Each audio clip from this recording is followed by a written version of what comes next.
requiring in-person attendance by members of a public body are suspended, specifically the requirement that a public body must be physically present and the conditions limiting when remote participation is permitted. On Friday, June 12, 2020, the Governor signed PA 100-640, Senate Bill 2135, into law amending the OMA to expressly authorize public bodies to meet remotely without the otherwise required quorum present during a declared public health disaster such as those related to COVID-19. This council meeting will be held both in person and remotely. The meeting can be viewed on Channel 9 for media customers living in Rock Island or on the city's YouTube channel, www.youtube.com/user/rockislandil/live. To participate remotely during the public comment or public hearing portion of the meeting, please join by phone at 605-432-8378 and use PIN 923-499-49#. Okay, item number 3, roll call. Alderman Clark. Alderman Hurt. Here. Alderman Spargettis. Present. Alderwoman Swanson. Here. Alderman Parker. Aye. Alderman Here. Sorry. Alderman Poulos. Here. Alderman Geenan. Here. Mayor Tomes. Here. We have a quorum. Thank you. We will do the Pledge of Allegiance and then remain standing for a moment of silence. I pledge allegiance to the flag of the United States of America and to the republic for which it stands, one nation, under God, indivisible, with liberty and justice for all.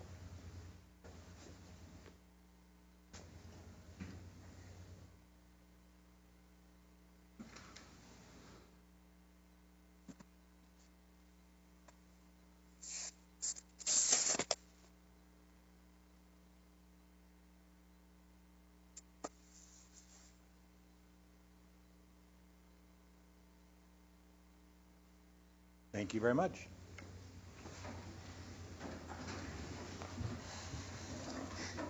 Okay.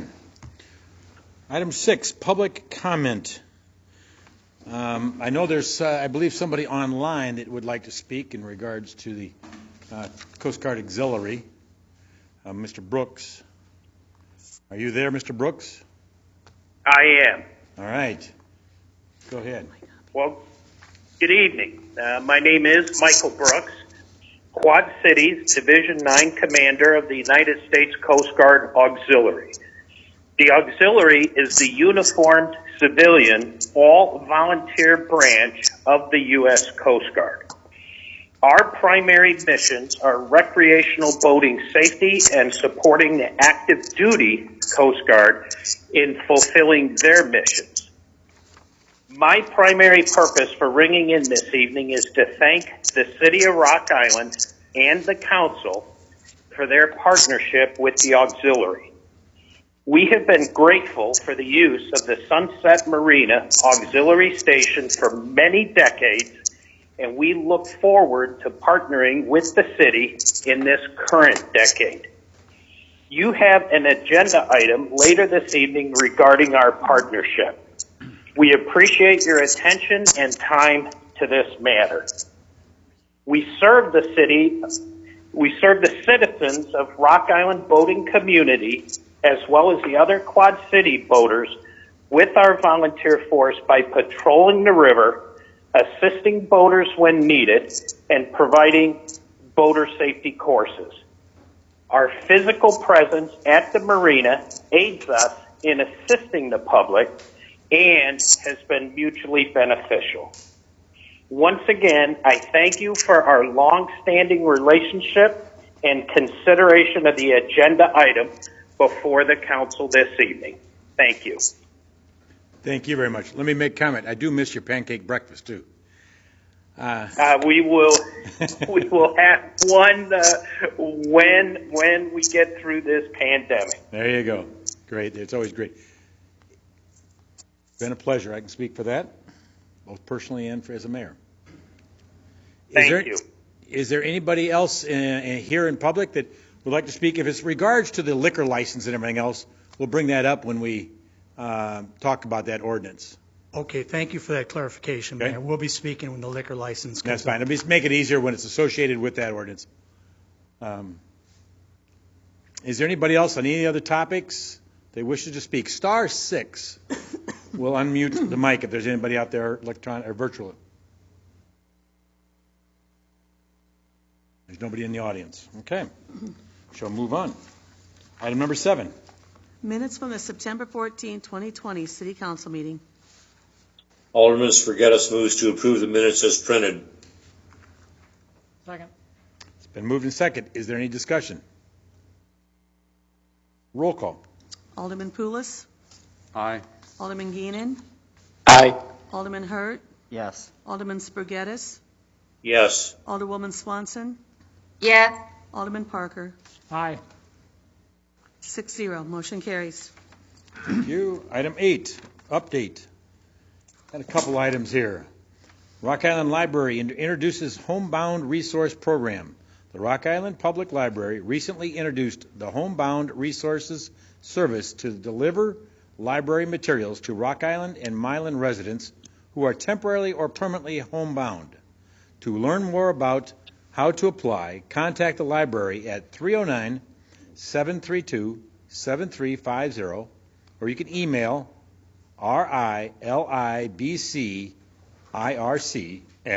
RILIBCIRC@rigov.org, or write Rock Island Public Library, Circulation Department, at 401 19th Street, Rock Island, Illinois, 61201. Details in the Homebound Resource brochure are available under the Questions tab of the Rock Island Library website. Native Plant Sale. Marie Perosa, their design, is once again offering native trees, shrubs, and perennials for sale to the public. These plants are locally grown and have never been treated with chemicals or pesticides. The Friends of Hallberg will host this sale on Saturday, October 3rd, 2020, from 10 a.m. to 4 p.m. at the Civic Center at 1300 24th Street in Rock Island. Leaf bags. Leaf bag will be available to Rock Island residents, garbage customers, beginning next Monday, October 5th. They will be available for pickup at the Public Works Department, Martin Luther King Center, both Rock Island Township offices, and Highland Springs and Saukey golf courses. Leaf bag collection will be provided from Monday, October 12th through Friday, December 4th, 2020. For more information, please contact the Public Works Department at 309-732-2200. Halloween. Everybody's wanting to know about this. Well, you still have to wait.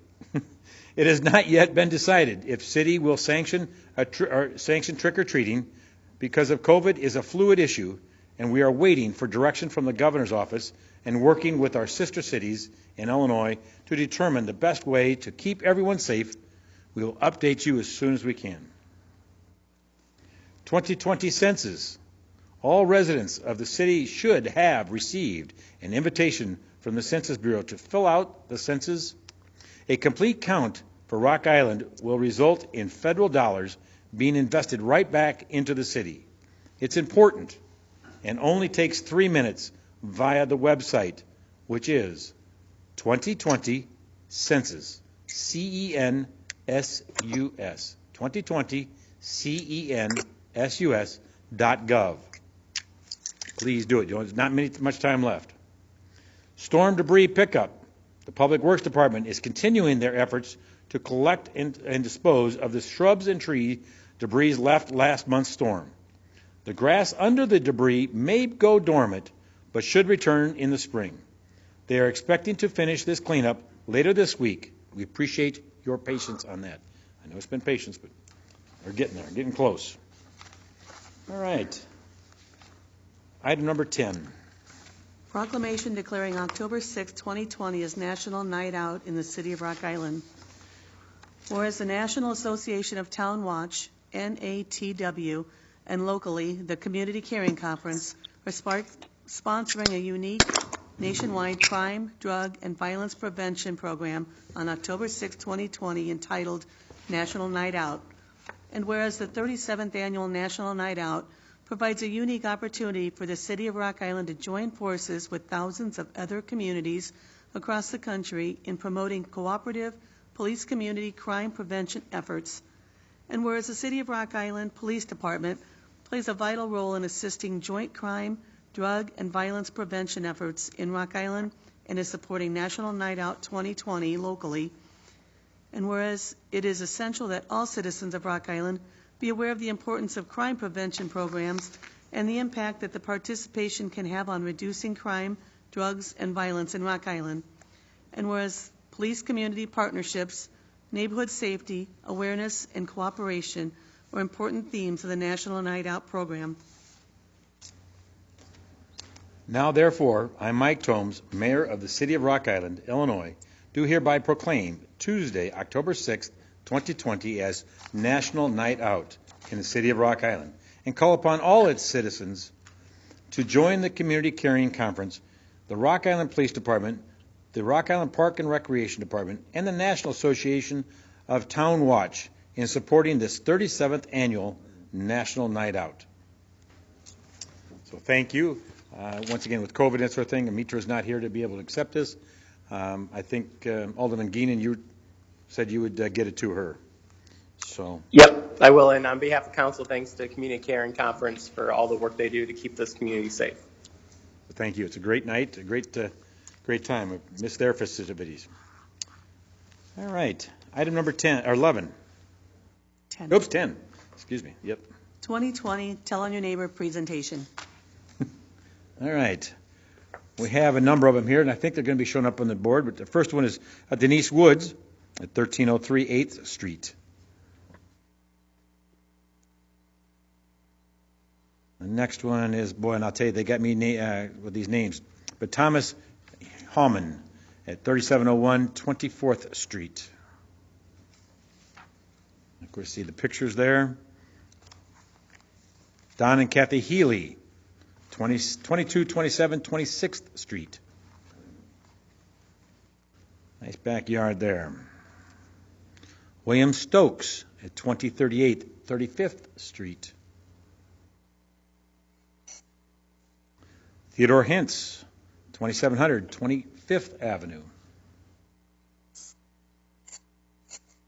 Sharon Kramer at 4005 18th Avenue. There's some color there, some flowers.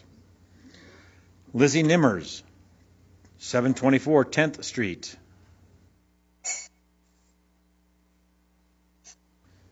John Brown Jr., 736 17th Street. Jeff and Kim Vandergriff, 1823 22nd Street.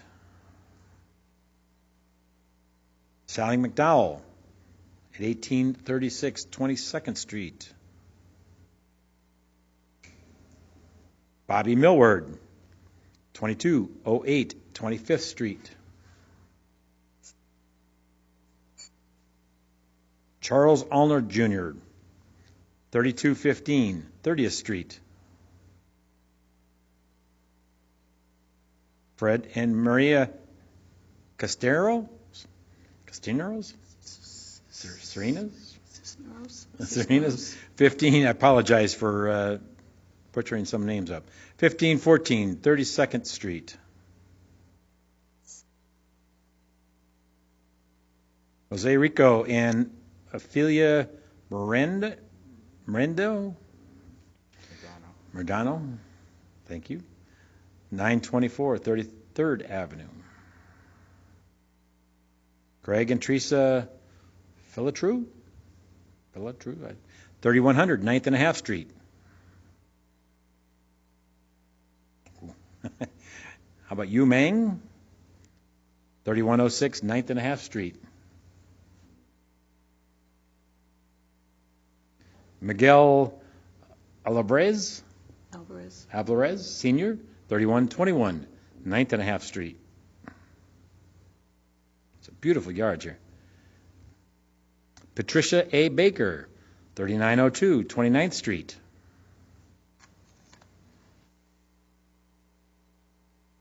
Eno Blanca. I don't know if it's Blanco. I think the O's Blanco. At 1312 12th Street. Pamela and Tyrone Beck, 3425 at 9th Street. Well, there's a good number of them here. Tracy Goldsberry, 3610 9th Street. Shirley Haas, 643 39th Street. Oli and Eduardo Moreno, Jr., 809 17th Street. Shirley Elliott, 2610 40th Street. Daniel Pearson, 3921 18th Avenue.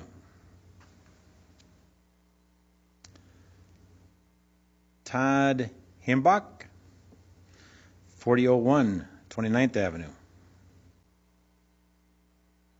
Teresa Laxey, 4212 28th Avenue. David and Ellen Martin, 1626 27th Street. And that is the end of those. And I can make it just comment that thank you very much. People have reported those names and telling on their neighbors, and you can see why. A lot of beautiful homes there, renovations and yards, and looking great. So thank you very much. Item number 11.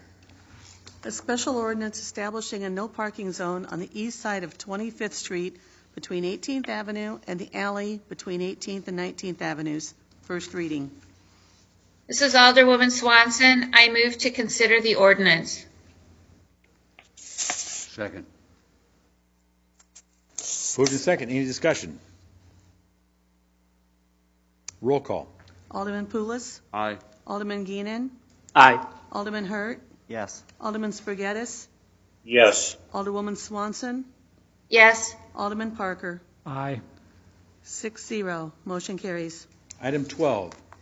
An ordinance replacing Chapter 4, Article 5, Abandoned Buildings of the Code of Ordinances of the City of Rock Island, Illinois, with registration and management of foreclosed, vacant, and abandoned property.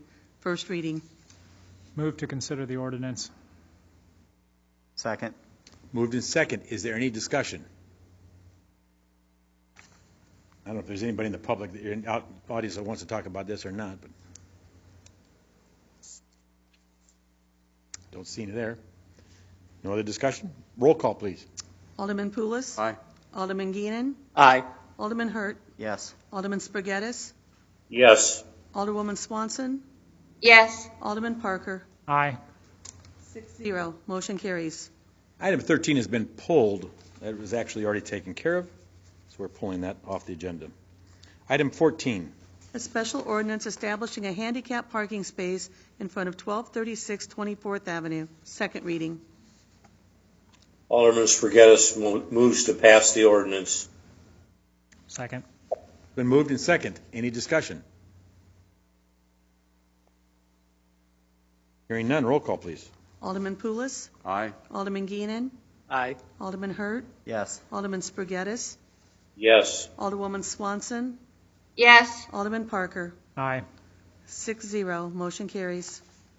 Item 15. A special ordinance amending a zoning district and zoning map, changing 14.74 acres at 2379th Avenue West from R7, mobile home manufactured housing, to R1, one family resident. Second reading. Motion to pass the ordinance?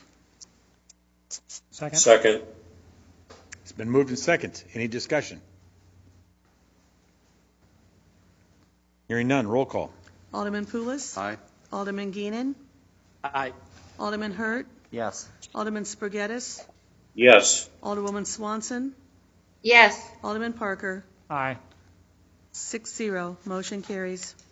Item 16. A special ordinance authorizing acquisition of 4 residential tax auction properties in the city of Rock Island. Second reading. Alderwoman Swanson moved to pass the ordinance. Second. Moved and second. Any discussion? Roll call. Alderman Poulos. Aye. Alderman Geenan. Aye. Alderman Hurt. Yes. Alderman Spargettis. Yes. Alderwoman Swanson.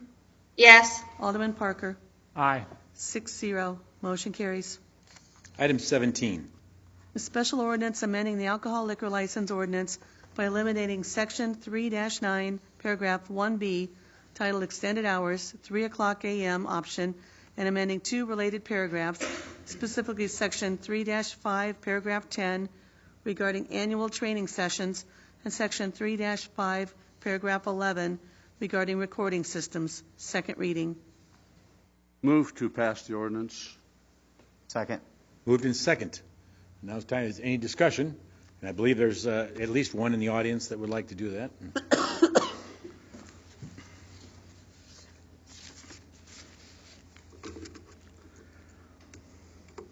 We do need your name and where you're from and who you're with, associated with. Good evening, Mayor and City Council. My name is Michael Malloy. I'm a Bettendorf, Iowa attorney. I'm here with my co-counsel tonight, Attorney John Flynn, and I'm representing 4 Rock Island bars in the downtown district. I'm representing specifically the Rock Island Brewing Company, located at 1815 2nd Avenue, doing business as the Rock Island Brewing Company and the 2nd Avenue Dance Club. Secondly, I'm representing POG Ventures, LLC, doing business as MD Greens at 1808 2nd Avenue, Mr. Bruce Harrell. Third, I'm representing the RT Arena, Inc., 811 2nd Avenue in Rock Island, Mr. Dean Woodward. And fourth, I'm representing Bourne Entertainment, LLC, located at 1800 2nd Avenue, Rock Island, doing business as the Smoking Dog Bar. Now, I am here tonight to address this proposed ordinance amending Section 309 of the Rock Island City Code regarding the hours of operation of Rock Island bars in the downtown district. Presently, bar owners pay a fee of $1,200 for the right to be open to the hour of 3 a.m. in the evening. For instance, Terry Tilka, owner of Ribco, paid $1,200 to the city of Rock Island earlier this year in June and received a certificate from the city for the right to be open until 3 a.m. He acquired a vested right at that time by payment of his annual fee and receipt of his certificate from the city of Rock Island. Mr. Tilka has been operating in this manner for the past 30 years. Now, because of crime and shootings occurring in the city of Rock Island, the city of Rock Island is proposing to take away the 3 a.m. closing hour from these district bar owners. These change of hours regarding these bars will not solve the city's crime issue and will serve only to punish these downtown bar owners from lawfully operating in the district. These bar owners have lawfully cooperated fully with the Rock Island Police Department to apprehend any person committing a crime in downtown Rock Island. These bar owners have their own private security to control their own premises, including private security personnel, cameras to film the inside of their bars, and wands to check patrons for any kind of metal objects such as a weapon. The crimes that have happened in downtown Rock Island have occurred in the public right-of-way or parking lots, including a particular city-owned parking lot. The proposed ordinance will violate my client's vested property rights and the right to due process of law.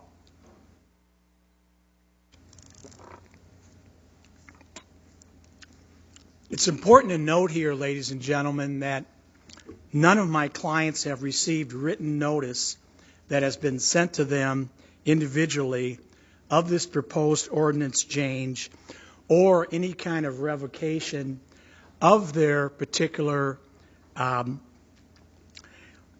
rights to operate until 3 a.m. under the city ordinance, which they have duly paid for and received permission from the city of Rock Island for. The city council has not conducted an official public hearing on this ordinance to actually hear from the bar owners on this matter. Equally important is that you are revoking a 3 a.m. license summarily without any appeal procedure for these bar owners.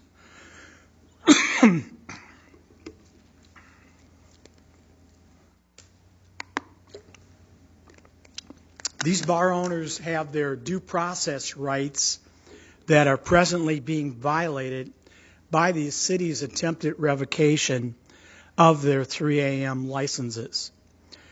The city council action will not change crime in downtown Rock Island by this ordinance amendment.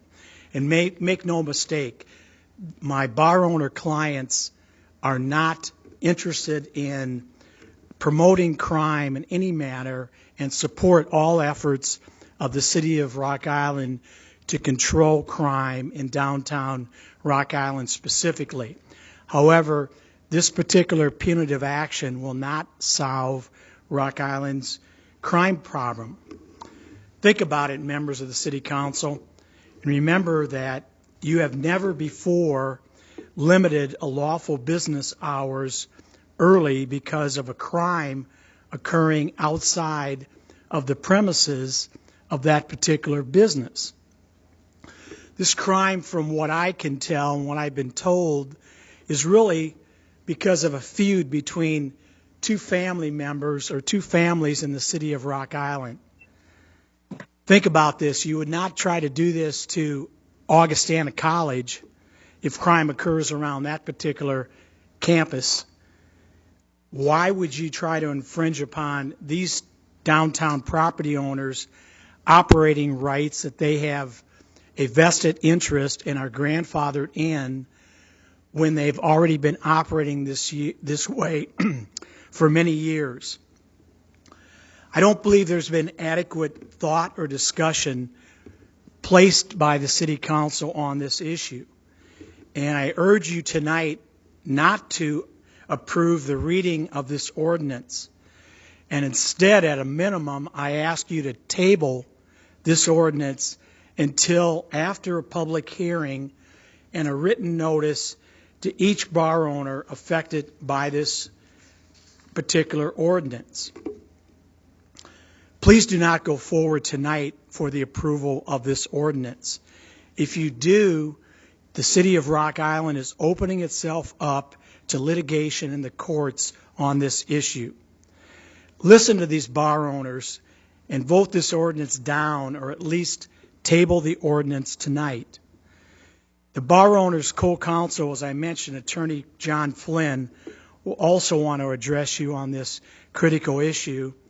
And I also believe that some of my clients, including Mr. Terry Tilka, will also want to address you on the issue.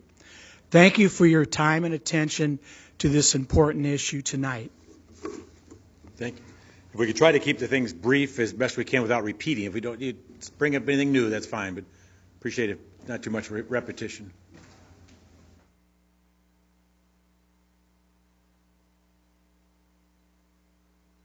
Mayor and Honorable Council, my name is John Flynn. I'm an attorney in Davenport, Iowa.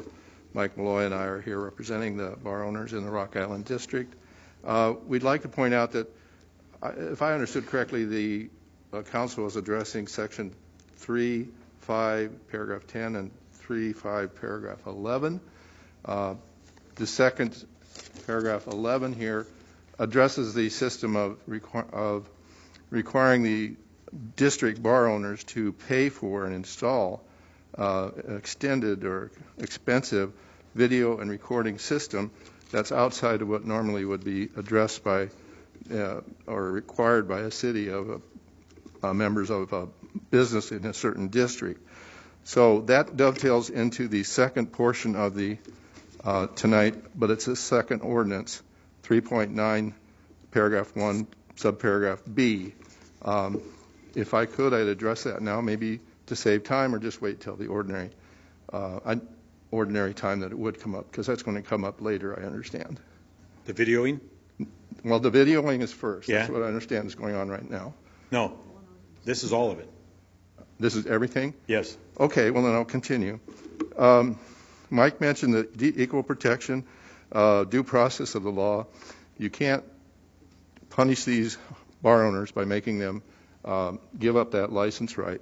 Several of them have told me that that hour is the most profitable hour of the evening for these bar owners. And the city is kind of cutting its own throat. If you cut that off at 2 o'clock, you're going to lose all of that tax revenue for that last hour. So I would think that that would cause pause for consideration. The violence that was mentioned was outside the district itself. The bar members in this district have always been very careful and very willing to cooperate with the city police to keep violence out of that area, because that hurts their district. There's a bar right around the corner that's not in the district, but as I understand it, is not the subject of this ordinance. And so they would have the advantage of being open one more hour and getting that late. Real quick, that's not true. This is a citywide change for citywide. Change citywide. Okay.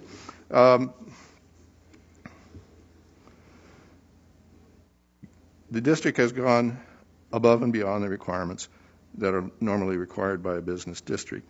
So they're objecting to losing their rights, what are called under the law grandfathered rights. If you have a property right in a license, you qualified for it, you paid for it, then you don't have the threat of the government taking it away from you unless you violate the terms of that license. None of these bar owners are alleged to have violated any terms of the licenses they hold for the 2 to 3 o'clock hour. They haven't violated the license, so they have grandfathered rights, even if the ordinance is changed. So they would continue as long as they meet the requirements of their license. People that are new applicants coming in and asking for the 2 to 3 o'clock license are then subject to the new ordinance because they don't have grandfathered rights. So it's our argument that the people that are in the district right now and have their licenses should keep them. And I know you want me to be brief, so that's all I have. Thank you. We would accept any questions, of course. Okay, thank you. We'll listen to everybody. Is there anybody else that wishes?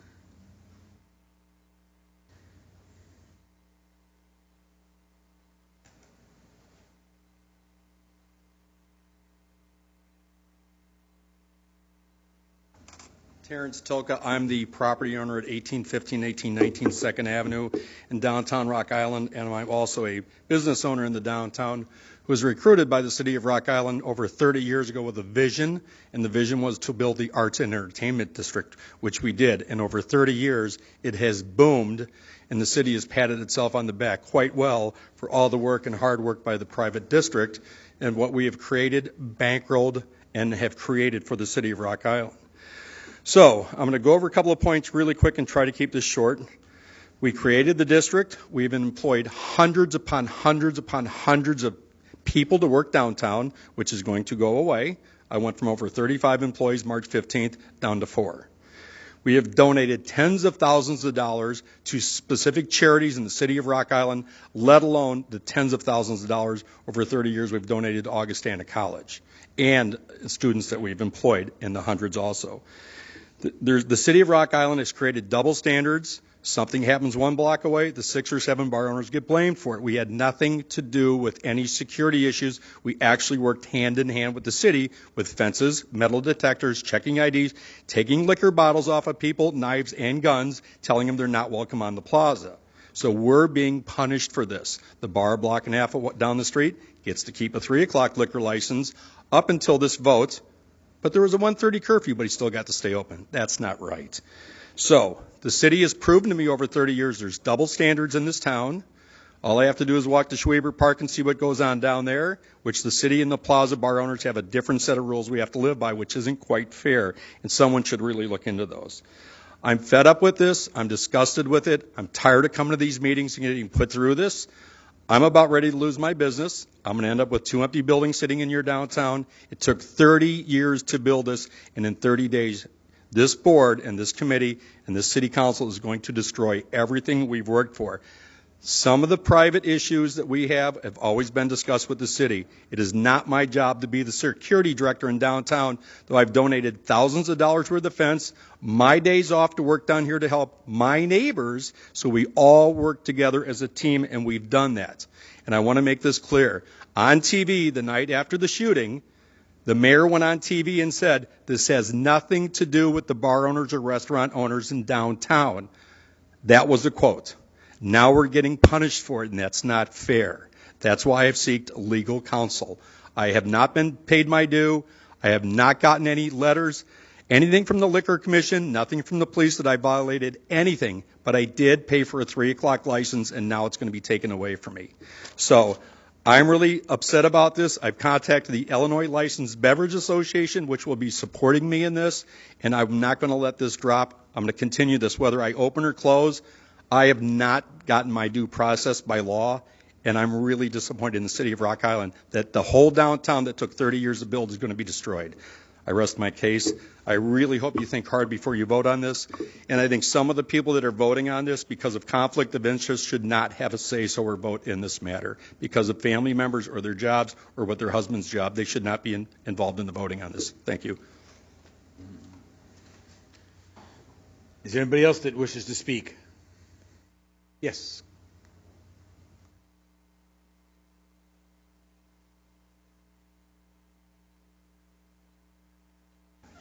Kyle Peters, Daiquiri Factory. Anyway, when we talk about all this, it's like, I think we all agree that the 2 o'clock, that's not a solution. If it was that easy, if it really was that easy, I think we'd all agree. But you cannot guarantee that the loitering and the violence is going to stop because we close at 2. It's not going to happen. It's going to decrease our revenue. The problems will come up an hour earlier. Until we come up with a true security safety plan and actually implement it with dates and resources provided, it's not going to go anywhere with us. It's like, do you blame the bank that they got robbed because they had cash there? Is it the bank's fault? Should we close them? Or is it, Louis Vuitton or Apple, the stores on Michigan Avenue, was it their fault that the looters picked their stores? Should we close them down just because they had nice stuff and they didn't hit the CVS? And that's how we feel, the bar industry. We feel like we're being punished and something taken away. You just can't take something away. There's got to be a bargaining chip. There's got to be something, give and take. But just to come and take something away, which clearly we've demonstrated over the years we can actually execute correctly and safely, it's not fair. It really isn't. So, like Terry said, we definitely are team players. We want to work together. Rock Island's been good to me, for 16 years. So it is a good thing, but this right here, it's not the right approach, I don't think. And closing at 2, quite frankly, I don't think it's going to change your perception, the general public's perception of our reputation. It's not. Until there's actually some substance and safety, it's an easy thing, and that's not the right answer. It really isn't. So that's what I had to say. Thanks, guys. Thank you. Is there anybody else that has anything? Yes.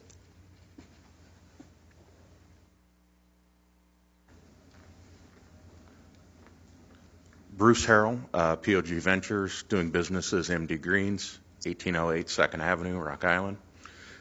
You're just making a knee-jerk reaction to this violence that happened. It happened outside of our area, and we're being punished for it. We're not only going to lose the 2 o'clock to 3 o'clock hour if you take away that part of our license. We're going to lose some of the 1 to 2 o'clock hour. A lot of people don't go out until 12:30. So we need from 12:30 to 3 to maintain the viability of our businesses. Thank you. Thank you. Is there anybody else in the audience? Or on the phone virtually? *6 will unmute you.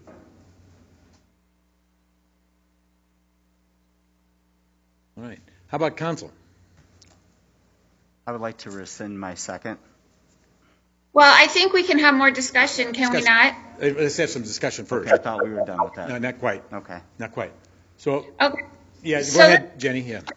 Yeah, this is Alderwoman Swanson, and I just want to kind of make a statement. I do feel that closing the bars permanently at 2 a.m. is not a standalone measure to create a healthy, vibrant atmosphere in the district, because we are taking away an hour of revenue from the bar owners, but not giving them anything to help recoup that lost revenue. We talk about the city and the bar owners' partnership in the district, but sometimes it seems like it's a one-sided partnership. Since the last council meeting, I've done extensive reading of the comprehensive plan, the downtown revitalization plan. You could easily change the dates of either one of those plans from 2014 to 15 to 2020 with very little change to either plan. And those plans without accountability for implementation are merely a wish list, an unactionable list going nowhere but on a shelf. I've talked to many bar owners, I've talked to business owners, I've talked to many people who have a vested interest in seeing the district succeed and thrive, and I've received lots of comments on great ideas on how to reinvent the district.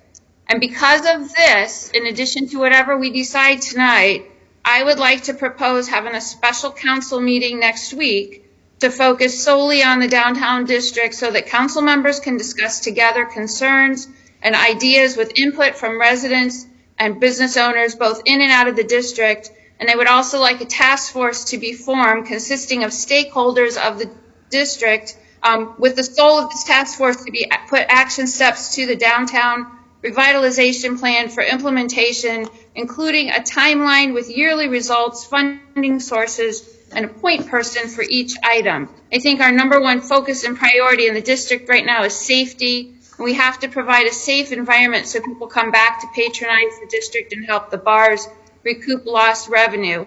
And I think we need to take some time moving forward to go ahead and really look at putting a plan in place, because I think that plan will bring more people down into the district and therefore will give back to the bar owners some of the revenue that an earlier uniform closing will take away. So that's just my opinion, just kind of what I wanted to put forward. But I do think that we do need to have some more discussion on putting a plan together and not just doing one action with nothing following up it. Okay, great solutions, and we'll listen to the other input. If I could add to that, though, is the executive order will expire at the end of September. So is your part of your request there to let that expire and go back to 3 o'clock, or is it to do a 2 o'clock with a sunset date? Have you thought about that? If you're, I would recommend we do a sunset date, but I think there's probably other aldermen who have comments and discussion as well. Yeah, I'm sure there is too. I just wanted to kind of get a clarification there, because something's going to change at the end of the month one way or the other, and I just wanted to see what your wishes, your thoughts are as well, how that should change. Other council members? My concern, and I think my colleagues will agree, our concern is for the safety of downtown. Because right now I don't see, and maybe the bartenders can correct me on this, I don't see a lot of people going downtown, regardless, it could be a 4 o'clock license. You're not getting the crowd down there because of the image that we're seeing downtown at this point in time. And I think council, at least some of the members that I've talked to, have issued a desire to take that 2015 revitalization plan and dust it off, as has been mentioned, and put some action steps into it, and perhaps consider a sunset clause if it's amenable to my colleagues on council. And I would propose maybe February. I think December is too soon. I don't think we can get things moving by then. I think we can get some action moving by February 28th, which opens them up before the spring or the warmer weather, and gives us all an opportunity to reevaluate the situation in the district area. I'll add that I do like the task force idea. I know I talked about it with several council members, and I think that it's a great idea. I think the task force, you've laid out some of the role of it, but it's really more to help implement, not change the plan, but implement the plan would be the role for the task force. Correct. Yeah, because the plan is a great plan. I mean, right. It's a phenomenal plan, but I think we just need to go ahead and dust it off and implement the actions in it, but hold the city accountable too, that we do have to have a timeline that these two things are going to happen before the 1st of March, and these next few things are going to happen within the next year, keeping in mind the budget that we have to be very cautious of and aware of. But yeah, more not creating a plan because we have a plan, but putting the plan in place and putting action steps. And let me just add to that, I'm not giving people a chance to speak either, but to add to that is the difference this time is we do have, or potentially will have, some TIF money to be able to begin that implementation where we've not had that influx of money to be able to help implement it if any kind of major consequence. So there is a potential out there. I don't know the dollar amount or anything else of this being available. So that's one major difference of implementing, because it's been talked about for years. Obviously, this plan was 2014-15. There's been some before that, and they've sat on the shelf. But I think the difference is the commitment from the council with this task force and some monies that potentially are there from the city to get this thing kickstarted. And I like the idea of that sunset date. Any other comments from the council? What their thoughts are? Yes. This is Alderman Burgettis. I just was trying to weigh some of the factors involved, and I'd like input from my fellow council members as to whether or not it's preferable to have a motion with a sunset date or preferable to table until our next meeting, which I think is October 12th. Which, once again, I got to say, the executive order then expires before then, so it goes back to 3 o'clock. I understand that. Okay, just want to make sure. I personally would prefer a sunset date to allow us to have time to put a plan together. I think if we table it to the next council meeting, that really only gives us 2 weeks, and I don't think that's enough time to really get anything put in place to move forward.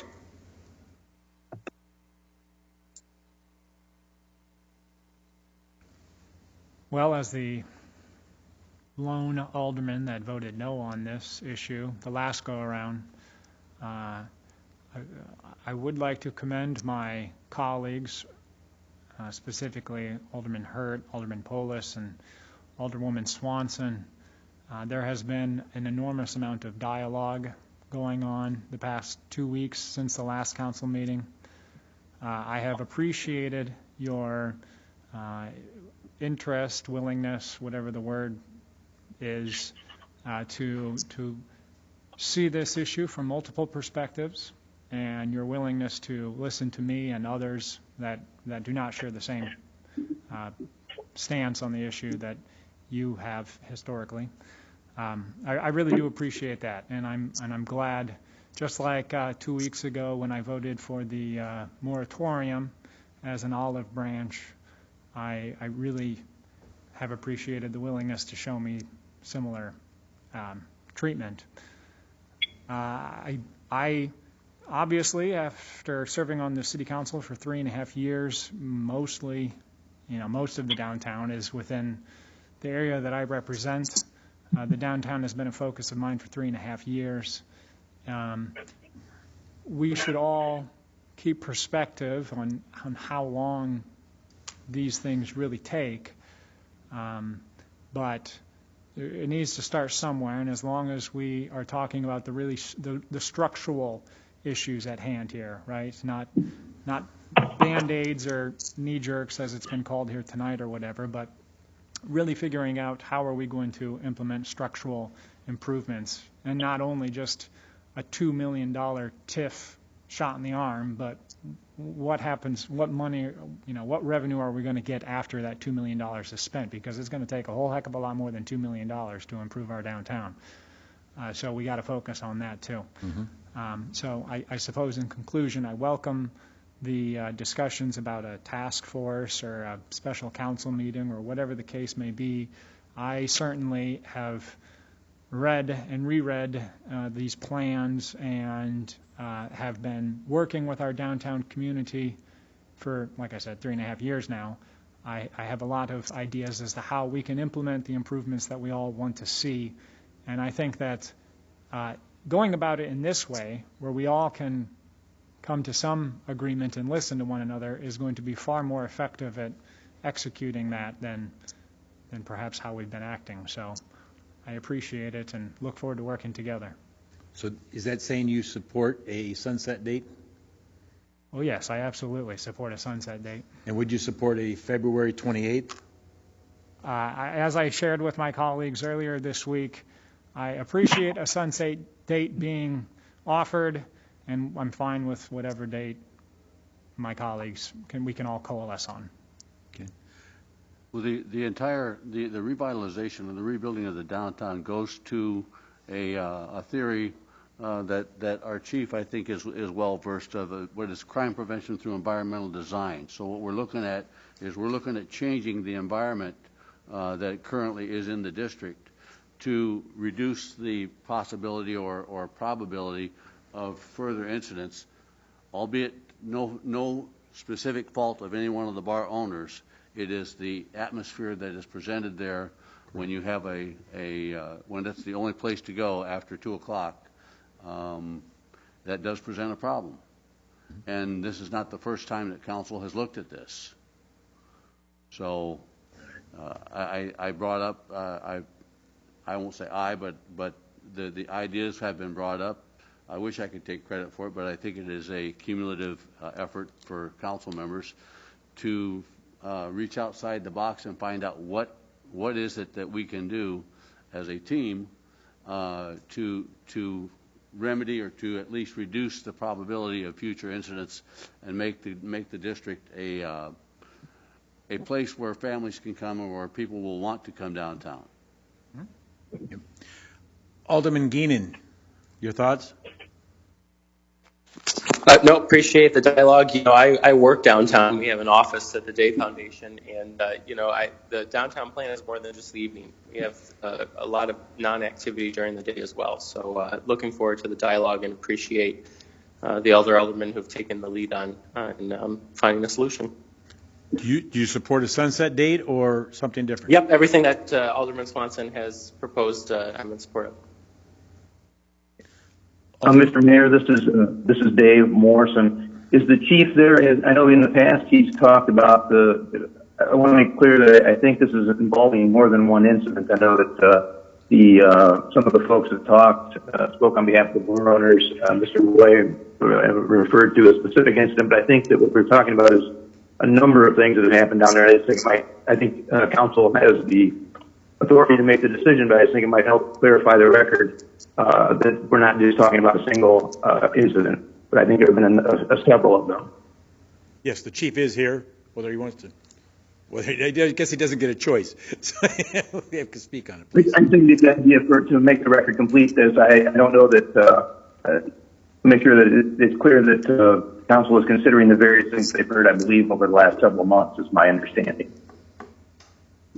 Yes. I guess what I can weigh in, Dave, on is this is certainly not one isolated incident. There's been a number of incidents in the downtown, a number of violent incidents that have occurred. We had this shooting in the downtown where 6 people were shot in what's been determined to be 2 different incidents and close in time. We've had stabbings. We've had shootings inside of other establishments in the downtown. So there is certainly a huge public safety concern. Again, I've expressed that I share the concerns that the business owners do. I want to see a successful downtown, but I want to see a safe downtown. And what I can say is that since implementing 1 o'clock as part of the emergency order declaration, we have not had one single problem in the downtown. Not one. And this has been the issue it's not new. The council, this has been presented to probably every council that has sat up here in the last 30 years about the issues in the downtown, the demand on police services, because it's extensive. We go to 2 a.m., we go to 3 a.m. It's going to require all police services, all available police services down there. I will almost guarantee that. And what has that been historically the case and left other areas unpatrolled then in the city? Is that correct? That is correct.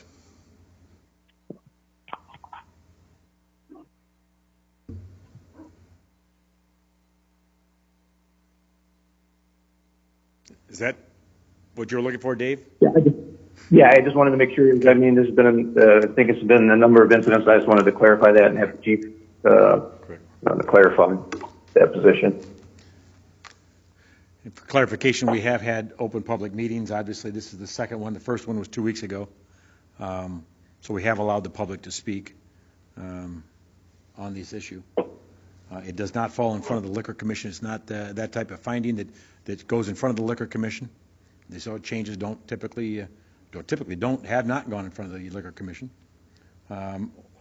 for changes. We also are taking a look at it. It depends on how this is finalized tonight or eventually, is as far as financially the bar owners that have paid for the 3 o'clock, we do look at making that right with them as far as what they paid for the liquor license. They've not been able to use their liquor license, since basically January to 3 o'clock. The COVID deal was in March. It kicked in, but even before that, of course, winter. That we do look at either refunding or applying the differences between the liquor licenses from 2 o'clock to 3 o'clock to those that are affected. We don't know what the exact impact of that is, and didn't bring this forth because we don't know what the final action is. So that's the reason. But we do look at making that the owners whole on that. Yes, Mr. Mayor. So if we do put in a sunset clause, yes, that does not bind this council to an absolute drop-dead date, if you will, for February 28th, if movement is not made forward towards making this plan instituting portions of this plan, at least whatever, or following the recommendations by the task force. I mean, we can revisit this in February. Sure. Yes, we can revisit in February. And in February, if we do nothing, it goes back to 3 o'clock. If we take action, we can take action to extend it to another temporary. If we see the right motions are being moved forward, we can make it permanent.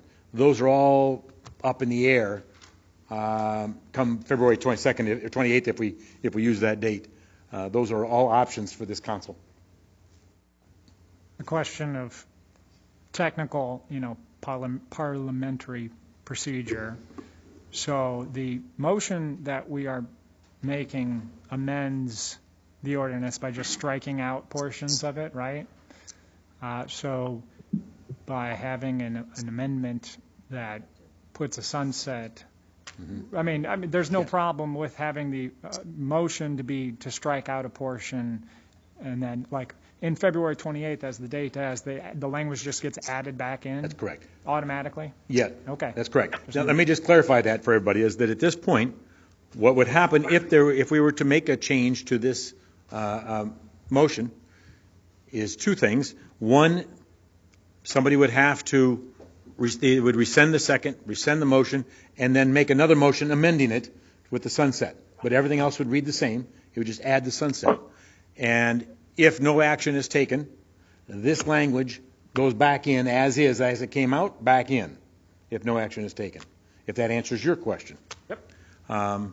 But that's how the procedure would be to change this on the second reading. Now, here's the issue: is that once again, because there's amendment, it could be considered the first reading. Right. So if the issue is if whoever makes the motion makes it just that they recommend it, it would be the first reading with the amendment. If somebody makes the motion to suspend the rules, then it would be effective at this meeting. and need 2/3 votes. Is that clear? Do we have 2/3 vote?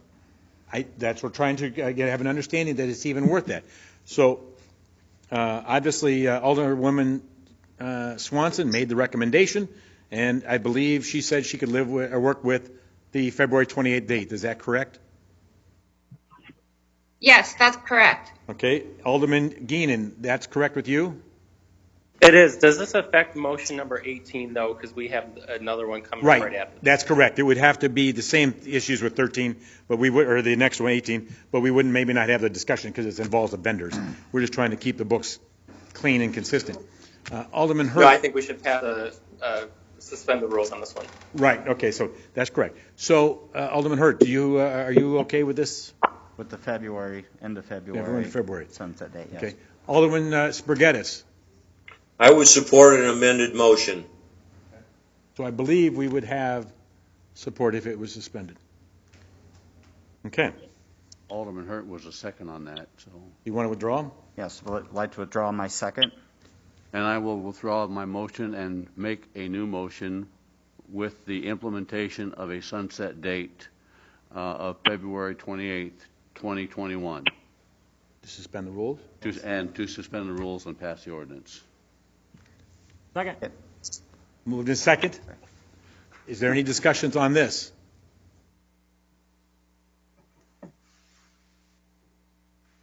I guess we can. It's going to be the same story, isn't it, Terry, or not? I don't know. I'm just trying to figure out how you came up with February 28th. It was. I'll call it a compromise. Some wanted it in May. Some were looking at December 31st. It was kind of a compromise. I didn't even know about it until Alderman Poulos brought it up. But they've been, as Alderman Parker's talked about, they've been discussing amongst themselves this last couple of weeks. It was, I think, just trying to find enough time to establish a task force to maybe get some movement. It may not finish, obviously. Probably wouldn't. It's its goal, but to establish it and start getting things in motion, and people can make a determination at that point. How late are we going to be open then? You would be open till 2 o'clock. If this passes today, the closing time will be 2 o'clock until February 28th. Is what this motion does. Call the question. All right. Roll call, please. Alderman Poulos? Aye. Alderman Geenan? Aye. Alderman Hurt? Yes. Alderman Spurgettis? Yes. Alderwoman Swanson? Yes. Alderman Parker? Aye. 6-0, motion carries. Thank you. Item number 18. A special ordinance regarding amendments to Chapter 8, Division 4, Section 8-232, vendor permits, and Division 6, Section 8-234, prohibited activities as they pertain to the 3 a.m. alcoholic liquor license extended option, second reading.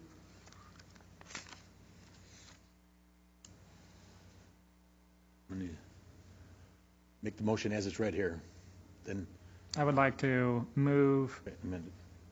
All right, let's see here. I would like to suspend the rules and move to pass the ordinance amended with the February 28th sunset date. I don't know if that was the right order to say that, but. Okay, that's been moved in second. Any discussion on this? I do have a quick question. As I'm reading through this, where did we come up with the 2 daytime vendors and the 3 nighttime vendors? Where did those numbers come from? That whole thing How was that established? That whole thing needs to be wholesale reviewed anyway because of food trucks and there's been a lot of developments in vendors in that ordinance in the past. That was established years ago, based on a compromise of how many vendors were going to be down there versus restaurants that were there. That'd be a change of ordinance again for it to clean that up or change that. Okay, I would like to definitely get into that. We should review that with our new focus on the downtown. Yep. Yes. All right. If there's no further discussion, roll call, please. Alderman Poulos? Aye. Alderman Geenan? Aye. Hurt? Yes. Alderman Spurgettis? Yes. Alderwoman Swanson? Yes. Alderman Parker? Aye. 6-0, motion carries. Item 19. Sorry. That's fine, you're ready. Claims, item A, report from the Public Works Department regarding payment number 8 to Green Space Associates, Davenport, Iowa, in the amount of $25,104 for the sod replacement program, Project 2141, for services provided July 7th through July 30th, 2020. Alderman Sforgettis moves to accept the report and authorize payment as recommended for claims item A. Second. Moved in second. Any discussion? Roll call, please. Alderman Poulos? Aye. Alderman Geenan? Aye. Alderman Hurt? Alderman Sforgettis? Yes. Alderwoman Swanson? Yes. Alderman Parker? Aye. 6-0, motion carries. Claims B, C, and D. B, report from the Public Works Department regarding payment number 1 to Valley Construction, Rock Island, Illinois, in the amount of $185,770.17 for the 31st Avenue Culvert Rehabilitation, Project 2787, for services provided July 31st through August 31st, 2020. C, report from the Public Works Department regarding payment 33 to Civil Constructors Incorporated, East Moline, Illinois, in the amount of $78,328.26 for services provided June 22nd through August 7th, 2020, at the Water Filtration Facility, Project 2760. And D, report from the Public Works Department regarding payment to Walter D. Laud Incorporated, East Moline, Illinois, for the 2020 Sidewalk and Pavement Patching Program, project numbers 2140, 2142, 2377, 2411, 2434, and Parks Path in the amount of $414,846.06 for services provided from June 26th through July 15th, 2020. Motion to accept the reports and authorize payments as recommended for claims items B, C, and D. Second. Moved in second. Any discussion? Due to the nature of my employment, I need to recuse myself. Roll call, please. Alderman Poulos? Aye. Alderman Geenan? Aye. Alderman Hurt? Yes. Alderman Sforgettis? Yes. Alderwoman Swanson? Yes. 5-0, motion carries. Item 20. Claims for the week of September 11th through September 17th, 2020, in the amount of $1,236,534.06. September 18th through September 24th, 2020, in the amount of $500,193.36. And payroll for the weeks of September 6th through September 20th, 2020, in the amount of $1,499,442.11. Move to allow the claims and payroll. Second? Moved in second. Any discussion? Roll call. Alderman Poulos? Aye. Alderman Geenan? Aye. Alderman Hurt? Yes. Alderman Sforgettis? Yes. Alderwoman Swanson? Yes. Alderman Parker? Aye. 6-0, motion carries. Item 21. ACH payments for the month of August 2020 in the amount of $1,428,253.36. Move to approve the ACH payments. Second. Moved in second. Any discussion? Roll call. Alderman Poulos? Aye. Alderman Geenan? Aye. Alderman Hurt? Yes. Alderman Sforgettis? Yes. Alderwoman Swanson? Yes. Alderman Parker? Aye. 6-0, motion carries. Item 22. Purchase card claims for the period of July 28, 2020 through August 26, 2020 in the amount of $42,059.32. Swanson moves to approve the purchase card claims. Second. It's been moved in second. Any discussion? Roll call. Alderman Poulos? Aye. Alderman Geenan? Aye. Alderman Hurt? Yes. Alderman Sforgettis? Yes. Alderwoman Swanson? Yes. Alderman Parker? Aye. 6-0, motion carries. Item 23. Report from the Public Works Department recommending the purchase of the 10 halophane light poles and LED fixtures from Gray Bar Electric Supply, Davenport, Iowa, in the amount of $41,510.40. Move to approve the purchase as recommended. Second. Moved in second. Any discussion? Yes, just curious. Mike Bartels, could you, I guess I'm unsure, where are these lights going again exactly? Can you, Mike? Just right around that particular area there? This says around it. I'm not sure what that means. They're going around where the modern Woodman Bank was demolished, and they're putting in a new parking lot in between 16.5 Street and 17th Street, north of 2nd Avenue, between 1st and 2nd Avenue. The existing lights were removed as part of, because they had to rip up the sidewalk, so this is an opportunity to replace the old concrete ugly lights with new decorative lights that match the rest of the downtown. Get this, just so I understand, this is to light an empty lot.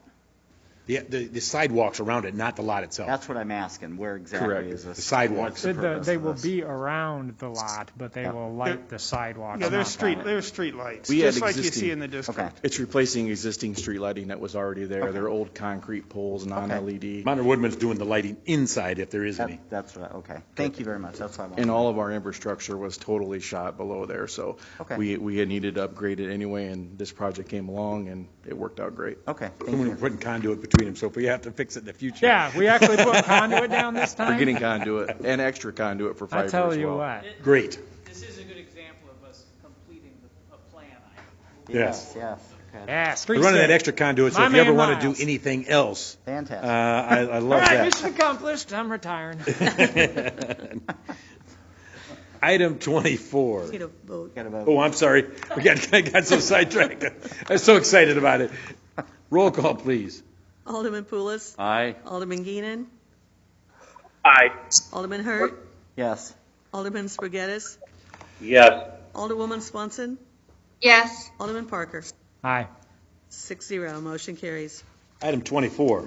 Report from the Community and Economic Development Department regarding the rezoning request from Martin Pisano to change 716 24th Street from R4 1 to 6 family residence district to B3 general business district. First reading. Move to approve the proposed rezoning and consider the ordinance. Second. Moved in second. Any discussion? Roll call. Alderman Poulos. Aye. Alderman Keenan. Alderman Geenan. Aye. Alderman Hurt. Yes. Alderman Spargettis. Yes. Alderwoman Swanson. Yes. Alderman Parker. Aye. 6-0. Motion carries. Item 25. Report from the Community and Economic Development Department amending the home program to allow all residential zoned city ordinance properties to be sold through the program. First reading. Alderman Geenan here. A motion to approve the amendments and consider the ordinance. Second. Moved in second. Any discussion? Do we have interest from other residential properties to participate in the home program? The council will recall that one of the big things about the designation of lots being in the home program was that we were skipping a step in the sale process, which was the initial permission to pursue a sale from the council. When an update was made to the sale process, as some of you will recall, that step was actually removed. So at this point, what we want to do is offer, any lot for sale, not having to ask permission to just talk about it with somebody, and offer a range of different options for selling it to someone. Mm-hmm. So in one case, I might make an offer of a vacant lot the city owns to someone and say, I just need you to pay whatever it cost us to acquire it and our closing costs, and then you can do whatever you want with it. Or you can buy it for $5 if you put a house on it. And then we would be selling it through the home program. So the goal here is just to try and provide maximum flexibility for offloading vacant lots, either by just getting the money back that we spent on them, if after 10, 20, or in some cases 50, 60 years we just haven't moved on them, or to sell things that currently aren't in the home program through the home program if they're appropriate for a house to be built on. So basically, we're just trying to get a little bit more flexibility and use the home program for every conceivable lot it could be used, especially given that change in the sale procedure that's already been made. Thanks. Any other discussion? Roll call. Alderman Poulos? Aye. Alderman Geenan? Aye. Alderman Hurt? Yes. Alderman Spaghettis? Yes. Alderwoman Swanson? Yes. Alderman Parker? Aye. 6-0, motion carries. Item 26. Report from the Mayor's Office amending Chapter 3 of the Code of Ordinances limiting the sale of single-container wine, beer, and alcohol. First reading. Move to consider the ordinance. Second. Moved in second. Any discussion? Now, this will pretty much mimic what Moline does. Correct. Not pretty much, it does. Exactly. There is maybe one small little tweak that is there, is you can't shrink wrap 2 or 3 airline bottles together to get to the 48 ounces. Right. It has to be a single container versus multiple put together. So it can be multiple, it can't be the airline bottles. Airline bottles, though. yeah. So we've long had an ordinance against airline bottles. So this, that part is still intact under this. Yeah. That's where we're slightly different than But Moline. other than that, it's exactly the same. Is there still, I recall the original conversation about this, we were going to also prohibit the like half pint or. So a half pint is the smallest, is that right? It's not, Okay. you can have those. Half pint's the smallest? Yes. Okay. Yeah. Mm-hmm. That's the But the smallest. 1.5 ounce airline bottles are still not allowed. And there's Airline even a bottles one, and the and there's slightly one in bigger between airline that bottles even, but. You can't have. Works for me. Thank you. Half a pint is the smallest you can purchase now, as far as the hard liquor goes. 48 ounces for beer, nothing less than $5. But they can be packaged together Yes, yeah. in a six-pack That's or in right. multiples. Okay? Exactly what Moline does. Yeah, Well, exactly. Except for the airline bottle. Mhm. Except for the airline. Okay? Any other questions? Any other discussion on this? Roll call, please. Alderman Poulos? Aye. Alderman Geenan? Aye. Alderman Hurt? Yes. Alderman Spaghettis? Yes. Alderwoman Swanson? Yes. Alderman Parker? Aye. 6-0, motion carries. Item 27. Report from the Public Works Department regarding the Coast Guard Auxiliary lease change and renewal at Sunset Marina, recommending the city waive the current insurance requirement. Motion to approve waiving the current insurance requirement as recommended and refer to the city attorney for necessary paperwork. Second. Moved in second. Any discussions? Of course, we heard from the gentleman earlier. Okay, roll call. Alderman Poulos? Aye. Alderman Geenan? Aye. Alderman Hurt? Yes. Alderman Spaghettis? Yes. Alderwoman Swanson? Yes. Alderman Parker? Aye. 6-0, motion carries. Item 28. Report from the Traffic and Engineering Committee regarding request from Jordan Catholic School to ban parking on the east side of 24th Street from 31st Avenue north to St. Pius Catholic Church / Jordan Catholic School driveway, Monday through Friday from 7:30 a.m. to 4 p.m. and install appropriate pickup drop-off signs. Alderman Spaghettis moves to approve the request as recommended and refer to the city attorney for an ordinance. Swanson seconds. Moved in second. Any discussion? Roll call. Alderman Poulos? Aye. Alderman Geenan? Aye. Alderman Hurt? Yes. Alderman Spaghettis? Yes. Alderwoman Swanson? Yes. Alderman Parker? Aye. 6-0, motion carries. Item 29. Report from the Mayor's Office regarding the appointment of Paula Rummels to the Planning Commission for a term to expire April 2023. Motion to approve the appointment as recommended. Second. Moved in second. Any discussion? I would like to say that was a great choice. Thank you. Thank you. Oh, great gal. All right, roll call. Alderman Poulos? Aye. Alderman Geenan? Aye. Alderman Hurt? Yes. Alderman Spaghettis? Yes. Alderwoman Swanson? Yes. Alderman Parker? Aye. 6-0, motion carries. Item 30, other business. I have a question. Yes. For the council. With regard to our earlier action, are you still going to consider granting for New Year's Eve, granting the license holders, I guess it would be contingent upon what happens between now and then? Yeah, depending on COVID and all those things that happens and everything else. But yes, I believe that it warrants them to have extended hours for New Year's Eve. Obviously, unless things get carried away or whatever, that the police department has the ability to shut those things down. But yes, I think that there would be a waiver. Continuing on that subject, I know Alderwoman Swanson suggested a meeting next week. I know that I've talked to you, Mayor, about maybe not a special session of the council, but some meeting, right? Either the mayor or Randy from the administrative side of things. What can we expect for a meeting, the next step to talk about this?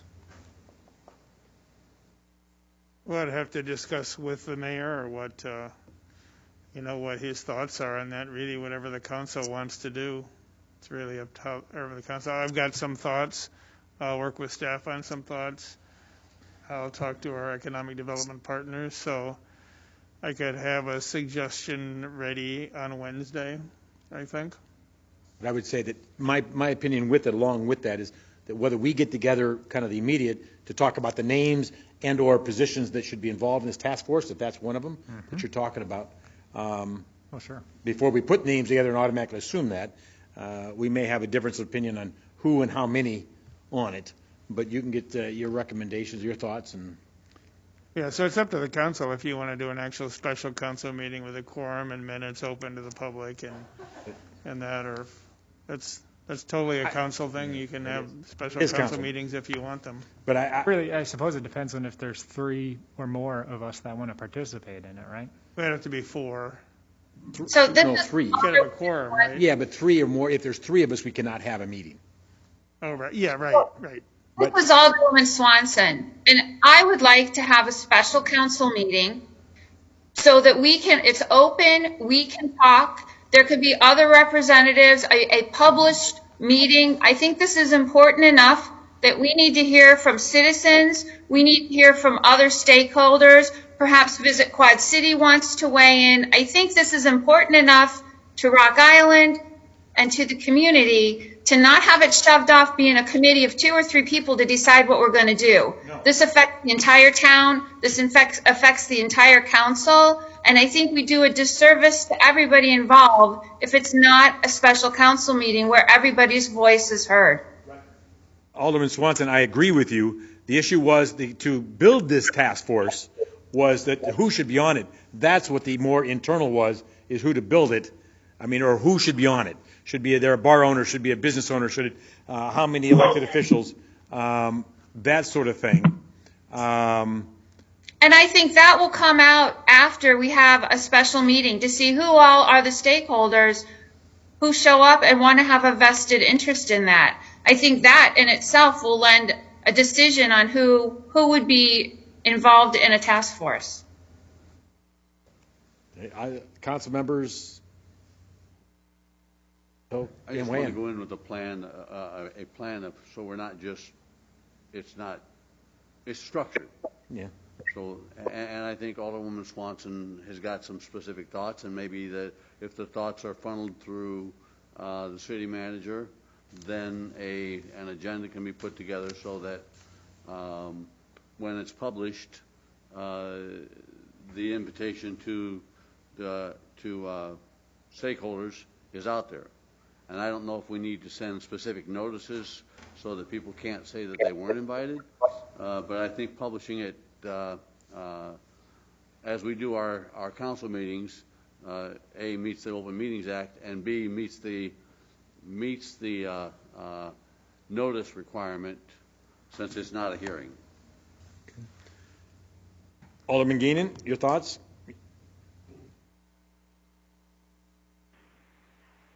I don't have any. You didn't have any? No. Alderman Spaghettis? I like the idea of having some sort of a public hearing. Okay, I mean, because it does take, Randy's correct, it will at least have 4 of us to have a quorum to have the meeting. And so we got to make sure that at least 4 people are interested enough to be in this, in that meeting. If there's everybody, that's great, but Alderman Hurt? I would be interested in that. I would, as one of, Okay. give us some numbers. All right. It seems like there's an interest then to hold that special council meeting, study session, whatever we want to call it legally, and publicize it. Okay? And you talked about next Wednesday having something, or? Well, I said I could put something together with staff by Wednesday, but I just maybe we'll contact the alderman on some date options.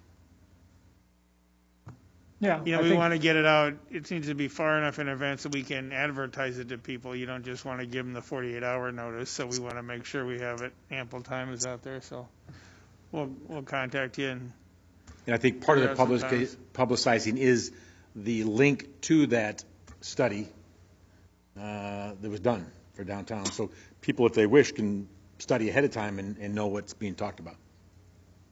Can we still anticipate this report or recommendations or whatever from staff by Wednesday? Oh, yeah, sure.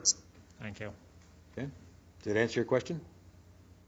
I think somebody answered. And it may not be related to this meeting at all. It'll just be some thoughts from staff. Well, I know we've discussed this, and so I would like to have that information. So be wished. Any other open items? Any other agenda items? Not agenda, but to take vote. But I want to say that once again, we talk about all these controversial issues and everything else.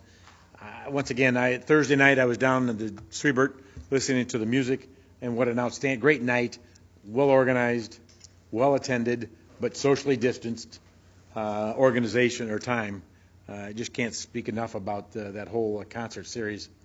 I think the weather's cooperated with them quite well.